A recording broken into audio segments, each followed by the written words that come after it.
Welcome to Geo Thoughts to you. In this video, we will cover the geopolitical developments between January 29th and February 5th. While the war for Bakhmut in eastern Ukraine intensifies, Kyiv hosted the EU leadership, signifying a highly symbolic official visit for supporting Ukraine. In the summit, Ukrainian President Zelensky once more asked for a fast-track membership to the Union, but the EU leadership indicated several political and economic conditions to be met before such a step can be taken, which may take years to complete.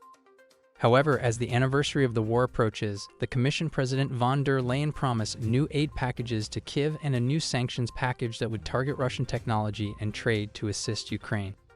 Despite the negative response to a fast-track Ukrainian membership, economic aid to Ukraine signifies Brussels' unconditional support for Kyiv in liberating its own territory.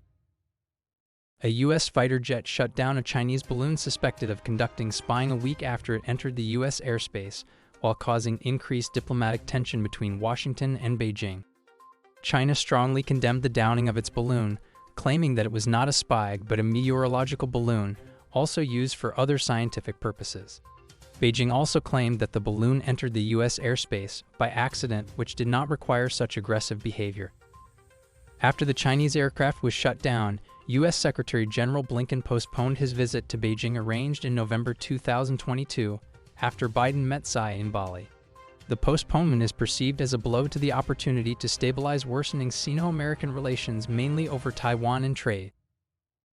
In the meantime, due to increased Chinese activity in the South China Sea and the Taiwan Strait, the Philippines granted the United States greater access to its military bases after U.S. Secretary of Defense Austin's official visit.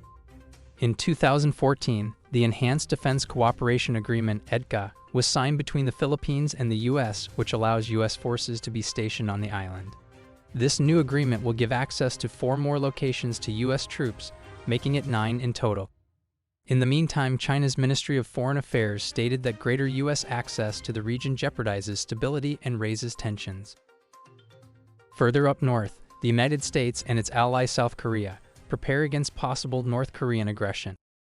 In a meeting between South Korean and U.S. defense ministers in Seoul, both sides agreed to expand military drills and boost nuclear deterrence in order to counter North Korea. North Korea has been periodically testing various nuclear warheads since 1984. With the inauguration of Kim Jong-un as supreme leader in 2011, the frequency of nuclear tests has drastically increased. In 2022, North Korea broke a record by firing a total of 90 cruise and ballistic missiles, which are able to hit the U.S. mainland. Turkish President Erdoğan said that Turkey looks positively on Finland's NATO bid, but does not on Sweden's. Both Nordic countries applied to join the North Atlantic Alliance last year after Russia's invasion of Ukraine, but Ankara was negative on both sides' entry due to its security concerns, mainly related to both countries' support for the PKK, a terrorist organization according to Turkey, the EU, and the United States. Last June, the 3 countries signed a memorandum to address Turkish concerns and clear the path for NATO membership. However, Ankara decided to suspend talks with Sweden following the burning of the Holy Quran in Stockholm by far-right extremists. The Swedish Foreign Minister Billström said Sweden will continue to follow the memorandum and that religion was not a part of the deal. On the other hand, Finnish Foreign Minister Haavisto claimed that Finland will not enter NATO without Sweden. That was all for the last week's top geopolitical developments from across the world. Thank you for watching. See you next week.